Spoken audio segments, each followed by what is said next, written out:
First aid video number 3. Hi, I'm Dr. Patty Barch. I'm a traditional naturopath, founder and owner of Naturally Unbridled Wellness and naturallyunbridled.com, where we focus on wellness solutions, not disease management. This is Down the Ridge with Dr. Patty, where I give you 7 to 10 minutes of holistic life and wellness information on my way to work. This is not medical advice. Don't listen to me. Nothing I say is true. It's all for fun. Okay. So people seem to be liking the first aid video, so I thought I would just pop out one more here today on my way to work. So let's talk about congestion. So a lot of times people will message because they have a lot of like chest congestion or sinus congestion. So we'll start at the top. So sinus congestion can be the body producing mucus in response to an irritant, like breathing something in, be it an allergen, dust, mold, or an infection. And that mucus can clog up the spongy bones of the sinuses, and it can actually trap microbes in there and create an opportunity for infection. A lot of people don't realize that some sinus infections are not bacterial. They can be fungal. And so when they give you antibiotics and the antibiotics don't work, and they give you more antibiotics and those don't work, part of the reason is antibiotics don't work on fungus. Excuse me. In fact, speaking of congestion, sorry, it's freezing. The antibiotics don't work, and they create an environment where the fungus can actually grow better. So it's like feeding the beast, so to speak. That being said, what can you do about it? So there has been a lot of stuff in the news about nasal sprays and nasal washes. Simple saline nasal wash can be really beneficial.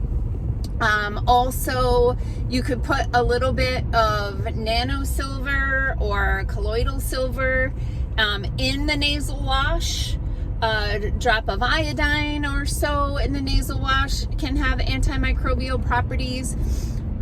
We have a nasal spray called OMG nasal spray, and that works really well as well. Then if we're talking about chest congestion, there's a few things to consider. So one, again, is it a response to an allergen or a toxin like mold exposure or seasonal allergies? I learned when I moved here about something called snow mold, which is when the snow melts in the spring, the decomposing organic matter, leaves, etc., that are under the snow, those decomposing materials generate a lot of molds that get aerosolized, and so a lot of people with mold sensitivities have allergic type responses in the spring. And then, fast forward a few weeks and we start with pollen season, grass pollen, tree pollen, all of the things. So if it's an allergen, things like quercetin can work really well. We have a nice capsule that's a combination of quercetin and nettles, which really does work well for most people. And we also have a level up from there called Hista-Ease that can really help. I call it nature's Benadryl, but that can help with the allergic type issues. When it comes to chest congestion, there's a few things that I really like. One is NAC, or some people call it NAC. It's N-acetylcysteine. It's just an amino acid. It works really well at breaking up chest congestion. And then other things are myrrh, the herb myrrh. Myrrh intrinsic is the herbal tincture that we have at the office. Myrrh is great for thinning mucus. Cayenne pepper can be really great for thinning mucus, so you could make a tea with cayenne pepper. There's cayenne pepper capsules. Just some people have sensitive stomachs and they can't really handle the cayenne that concentrated. But that, it does a really good job at thinning mucus.